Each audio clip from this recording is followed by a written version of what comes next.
Braid is a platform and puzzle video game developed by Number None, Incorporated. The game was released on August 6, 2008 for the Xbox 360's Xbox Live Arcade service. A Microsoft Windows version was released on April 10, 2009. Hothead Games ported and released the game to Mac OS X on May 20, 2009 and the PlayStation Network on November 12, 2009.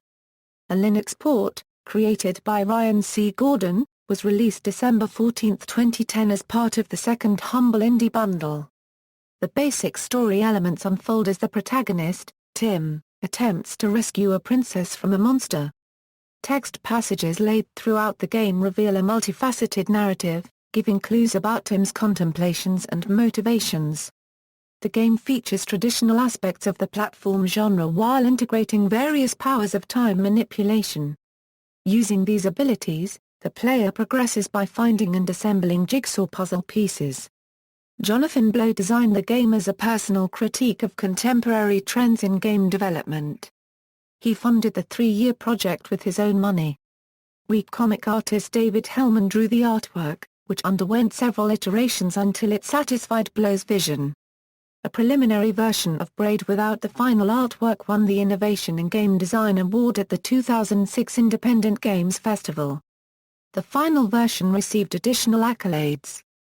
The game received highly positive reviews from critics, eventually becoming the highest critically rated title on Xbox Live.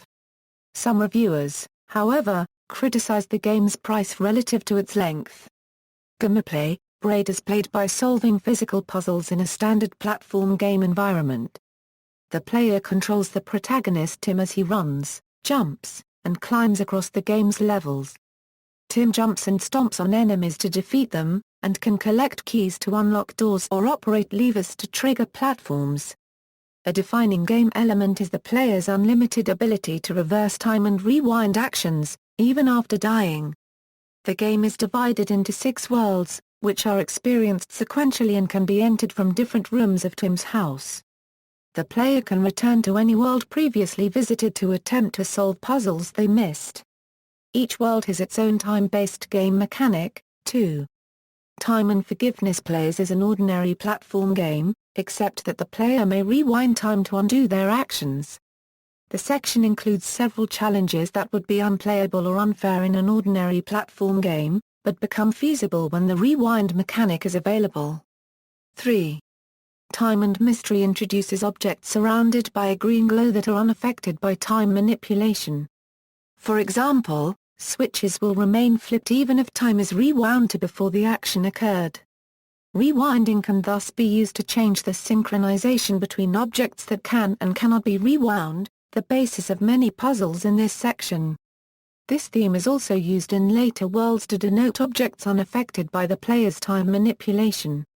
4. Time and Place links the passage of time to the player character's location on the horizontal axis. As the player moves toward the right, time flows forward, while moving toward the left reverses the flow. Standing still or moving vertically will pause time. The player's location must be carefully managed in relation to enemies and objects. 5. Time and Decision involves a shadow of the player character appearing after the player rewinds time and performing the actions that the real player character rewound. If the timeline expires, the shadow will complete any initiated falls and jumps but will otherwise stand still before disappearing. Things colored in violet can interact both with the main character and its shadow at the same time.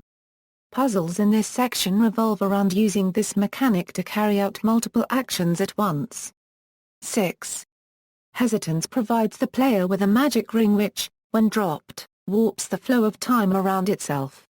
The closer moving objects are to it, the slower time passes for them. The regular rewind control remains available. The final world is labeled simply as 1. In this world, time flows in reverse. Rewinding time returns the flow of time to its normal state. Each stage contains puzzle pieces that must be collected to create jigsaw puzzles that tell the story, and to unlock the last stage. On completing the main game, a speedrun mode becomes available for select levels in the entire game. There are also 8 stars hidden throughout the world of Braid that correspond to the stars in the constellation of Andromeda just outside the main character's house. Plot: Tim is a man searching for a princess who has been snatched by a horrible and evil monster. His relationship with this princess is vague at best, and the only clear part of this relationship is that Tim has made some sort of mistake which he hopes to reconcile or, if possible, erase. As one progresses through the 6 worlds in Braid, storyline text at the beginning of each world provides further insight into Tim's quest for the princess, and alludes to the overarching gameplay mechanic of each level. The themes evoked include forgiveness, desire, and frustration. The final level, in which everything but Tim moves in reverse, depicts the princess escaping from a night, and working together with Tim to surpass obstacles and meet at her home.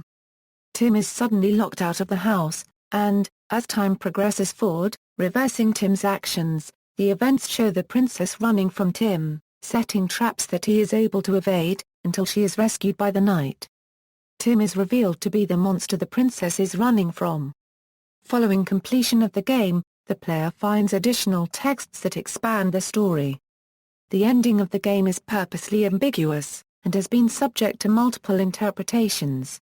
One theory, based on the inclusion of a hidden event and the famous quotation stated by Kenneth Bainbridge after the detonation of the first atomic bomb "Now we are all sons of bitches" is that the princess represents the atomic bomb and Tim is a scientist involved in its development. Some also refer to the name of the game as both reference to the hair braid of the princess Tim seeks as well as the intertwining of time, demonstrated by the various time mechanics explored in the game. Journalists have considered Braid's plot to be interwoven with the game itself, much as the book Dictionary of the Kazas and the films Memento and Eternal Sunshine of the Spotless Mind interweave the narrative into the work's construction. In this sense, some have considered the game to carry a simple credo, such as "you must look back to go forwards" as suggested by Eurogamer's Dan Whitehead. Others have likened Braid to punk rock, designed specifically as a statement against the status quo of the industry. It is considered to deconstruct traditional gameplay concepts, such as jumping on enemies or rescuing a princess from a castle as borrowed from Super Mario Bros., and rebuild them in the game to force the player to rethink current game design. Blow has stated that there is more than one interpretation of the story. He would not be capable of explaining the whole story of the game in words, and said that the central idea is something big and subtle and resists being looked at directly. Blow considered Braid to be about the journey, not the destination. He deliberately designed the plot not to be fully revealed to the player unless they completed the game, seeing it as a way to provide a longer-term challenge. Development: Jonathan Blow created Braid as a game that deconstructed current video games trends, bringing together the abstract parts of a complex puzzle, revealing deep moral and philosophical questions. Blow came up with the concept of Braid in December 2004 while on a trip to Thailand, and started development work on it in April the following year. By December 2005, a version of the game was completed that had the same number of worlds and puzzles as the final version, but lacked the final artwork. This version won the Independent Games Festival Game Design Award at the 2006 Game Developers Conference. While working on the art direction, Blow tightened the presentation and mechanics of the puzzles to improve their playability. During the game's 3 years of development, Blow put about $200,000 of his own money into its development, most going towards hiring of David Hellman for artwork and for living expenses. Originally, Blow had envisioned the game to be broken into several different worlds as in the final game, each exploring facets of space, time, and causality, but with each world having very different high-level mechanics. One mechanic that he could not develop further was a world with no arrow of time that would have required the player to traverse the level in a manner that could be repeated in reverse. For example, the player would have been forbidden to jump down from a tall height while moving in forward time, as they would not be able to jump that height in reverse time. While this idea was not used, Blow discovered the rewind feature could be developed further for other aspects. Another game mechanic that Blow considered was to show the player the expected result of an action they would take. While this concept was informative, he did not find it to be an entertaining game mechanic. Blow had previously explored this in a prototype game called Oracle Billiards, the game predicting each billiards shot before it was made. He had found the billiards setting too chaotic for this idea, and this led him to try out similar ideas in a simpler Mario-style setting. After selecting the game mechanics he wanted, he began adding puzzles that made philosophical points on his views on game design in general. After brainstorming more puzzles and concepts, Blow dropped the least interesting puzzles and worlds from the game. Blow wanted to include significant consequences of rewinding time, not found in games such as Prince of Persia, The Sands of Time, Blinks, The Time Sweeper, and Time Shift, in which rewinding time creates few or no changes to the game's world. While these games immerse the player with these time-shifting effects using a first or third-person perspective, he decided to use a 2D presentation. Blow noted that some of the puzzles in Braid would have been more difficult or impossible to solve in any other perspective. One of Blow's design goals was to achieve gameplay innovation naturally through the artistic expression of the game. He used Rod Humble's The Marriage as an example, in which Humble set out to make a game that related his feelings of being in a marriage, instead of developing game concepts first and adding the story later. As such, Blow noted that while there were no new gameplay mechanics, the gameplay felt different from any other game. Another concept that he used for Braid's development related to the game's presentation to the player. Blow recognized that many games present a complex interface to the player that get in the way of understanding the game, but at times are needed to explain the game's rules to draw in players. Blow referenced Jeff Minter's Space Giraffe, pointing out that the game never communicated the purpose of playing the game up front to the player, citing that as one of the reasons for the game's poor reception. Braid was developed to promote this non-verbal communication to the player, explaining the fundamental rule of each world at its start and allow the player to interact with that rule throughout the world.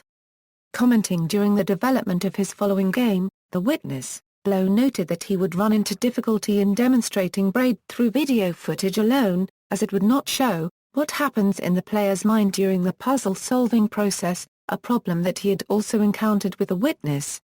Blow recognized that the puzzles in Braid had a range of difficulties, with some puzzles being more difficult for certain players than others, and did not have any set difficulty curve. He designed most of the game's levels to let the player bypass the puzzles, allowing them to experience the rest of the game even if they could not solve a difficult puzzle. Only certain boss fights require the player to defeat the enemy character before continuing on, using a combination of the time mechanics. Blow hoped that players would be able to find solutions to puzzles they had skipped by completing puzzles later in the game. Blow felt that unearned rewards are false and meaningless, and thus included collectibles earned only after solving a puzzle. He strongly discouraged players from using a walkthrough to work their way through Braid, instead encouraging players to solve them on their own so that they will feel very good about completing the puzzles without help. Blow created his own official walkthrough that teases that it will guide the player but instead restates his insistence that the player work through the puzzles on their own. Some puzzles pay homage to other video games. One level features a Donkey Kong-inspired puzzle, and the ending of most worlds tells the player that the princess is in another castle, similar to the end of each world in Super Mario Bros. The game's story was influenced by such works as Italo Calvino's Invisible Cities, Alan Lightman's Einstein's Dreams, Robert A. Heinlein's The Cat Who Walks Through Walls, and David Lynch's Mulholland Drive. Specifically, while Blow took the unique narrative model of Invisible Cities, he did not like the homage to it in Einstein's Dreams, and thus avoided taking the story in that direction. Blow's goal was that Braid would be mind-expanding, and that people would get experiences from it that they had not gotten from anything else. Blow opted to present his story through on-screen text instead of in-game cutscenes, asserting, against criticism of the lack of such cutscenes, that Braid was conceived as a video game with its story presented in the tradition of a few books that I respect. Artwork. The game's artwork took more than a year to complete. Background artwork for the game went through initial rough color concepts created by Mike Corriero, and ultimately the final artwork was created by David Hellman, artist of the critically acclaimed webcomic A Lesson Is Learned But the Damage Is Irreversible. Blow gave Hellman rough images of the level's layout and told him to draw over it. Hillman and Blow iterated through several styles before settling on final versions. Through these changes, the two worked to identify and remove elements of the art that could confuse the player, while retaining aesthetic elements that would be generalized by the player as non-functional parts of the level. Once the game's overall artwork was created, Blow and Hillman broke out functional pieces that could be used in Braid's level editor. As each world was built up using these pieces, Blow suggested more changes that reflected the tone of each world and avoided art that distracted from the gameplay. Time and Forgiveness, the first world the player encounters, was drawn to create a feel of exploration and forgiveness, while artwork for Time and Decision used a mix of luxurious domestic objects with rugged outdoor objects to create an intentionally incongruous look to convey aspects of alternate realities. Several variations on the game's backgrounds were done until they arrived at the concept of blurring the background elements to make them appear out of focus, while keeping the foreground elements sharply in focus and clear to the player. Particle effects were applied to both background and foreground elements to add apparent motion to them, such as the waving of grass blades or the movement of clouds. The character visuals were originally created by Edmund Macmillan, but were later redrawn by Hillman to better match the now predominant style of the backgrounds. Soundtrack: Braid features licensed music from Magnatune artists Cheryl Ann Fulton, Shira Kamen and Jami Seba. Part of Blow's decision to use licensed music was to reduce development costs. He also felt that those who regularly compose video game music did not have the necessary skills needed to create the mood he wanted for the game. He ultimately selected 8 tracks that were sufficiently long to avoid notable looping while a player attempted to solve a difficult puzzle, and that provided a different and interesting sound when played in reverse to match the reverse time mechanic of the gameplay.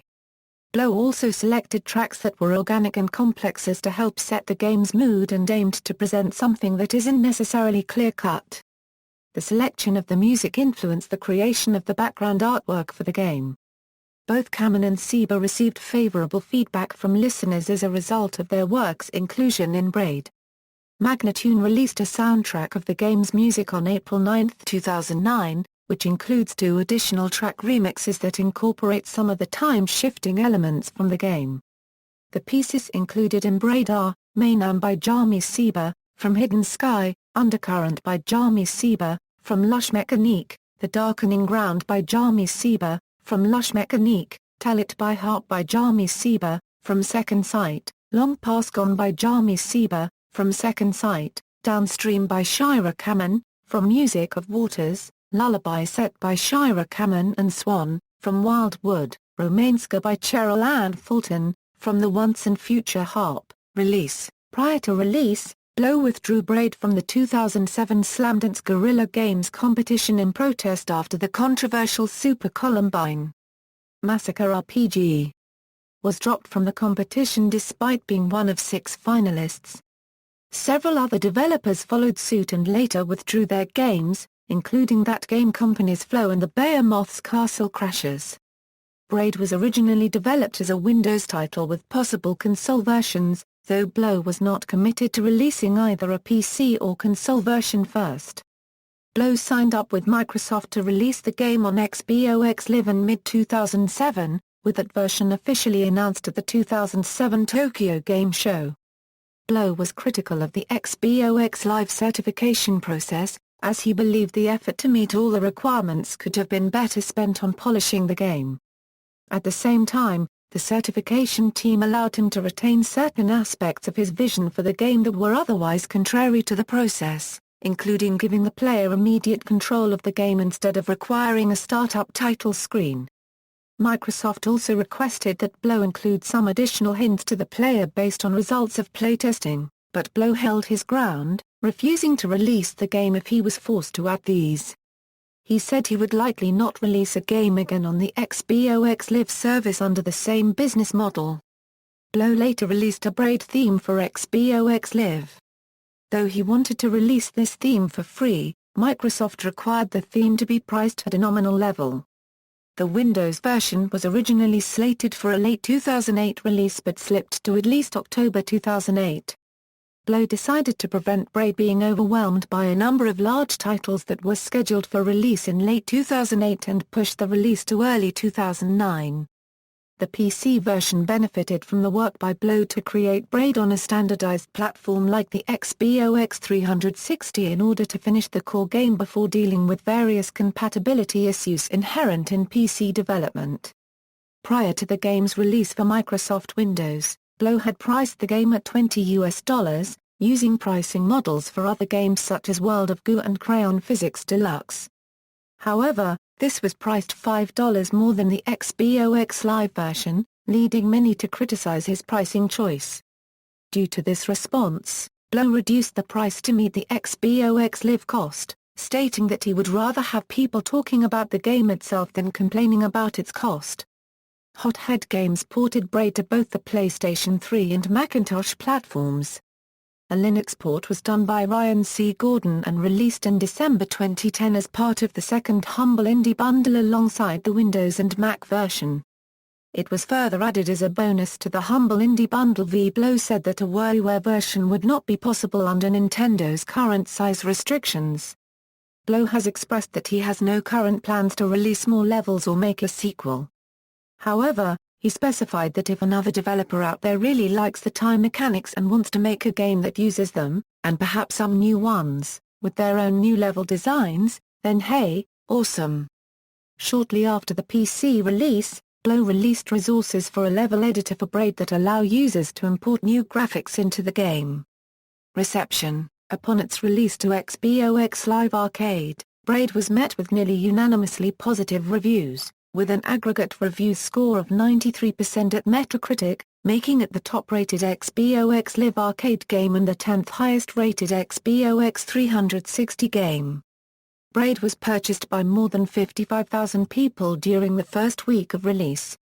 According to Blow, Braid was the second largest-selling XBOX Live Arcade title in 2008 and sales were very profitable, making him more money than if he had been working at a high-paying job for the time it took to develop the game. The game has sold 450,000 copies by April 2012. Braid has been considered a masterpiece, and was highly praised for the unique puzzles it presented. Dan Whitehead of Eurogamer noted the creative variation on time manipulation and the need to understand the non-linearity of his actions made him feel as if years of gaming blinders have been ripped away. Jason Hill of The Age stated the puzzles were elaborate and formidable, but impeccably designed and hugely satisfying to solve, a point reiterated by Sunday Herald Sun's Paddy Riley. The connection between the puzzles and the overall presentation of the game was favorably received. Tom McShay of GameSpot stated that Braid was the rare game that will make you rack your brain trying to solve puzzles 1 minute while challenging you to come to terms with its mature tale the next.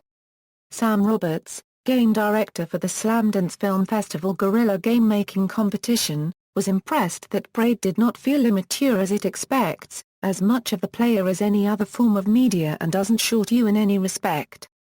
Braid's artwork and presentation were given high regards. Nick Sutler of OneUP.com commented that Braid's artwork juxtaposed old-school design sensibilities with impressionist backdrops and lovingly hand-painted environments, while McShay stated that the game's visuals were eye-catching but never distracting. Wired's Jon Snow wrote that Braid's beautiful symphonic melodies contribute to what is already an impressive and unique vision, and that the soothing tunes are probably the reason you never really lose it when facing particularly tough puzzles. Arthouse Games' Jason Rohrer interpreted the ability to rewind time indefinitely as a commentary about traditional platform game design. The fact the player is not forced to restart the level when they die gives greater emphasis to the game's core challenges. The game was primarily criticized for its short length. IGN's Hillary Goldstein stated that the game offers no reason to come back once you've completed all the puzzles. However, others compared Braid's short experience to similar criticisms with Portal in that its length can be disregarded in the face of its unique approach to storytelling and expansive ideas.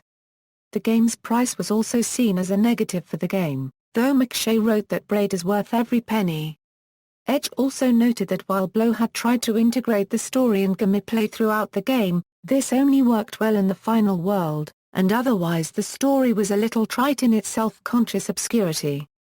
However, authors including new media academics have disagreed, praising the philosophical complexity of the game, saying Jonathan Blow's Braid is the sort of ontological labyrinth that Jorge Luis Borges might have made.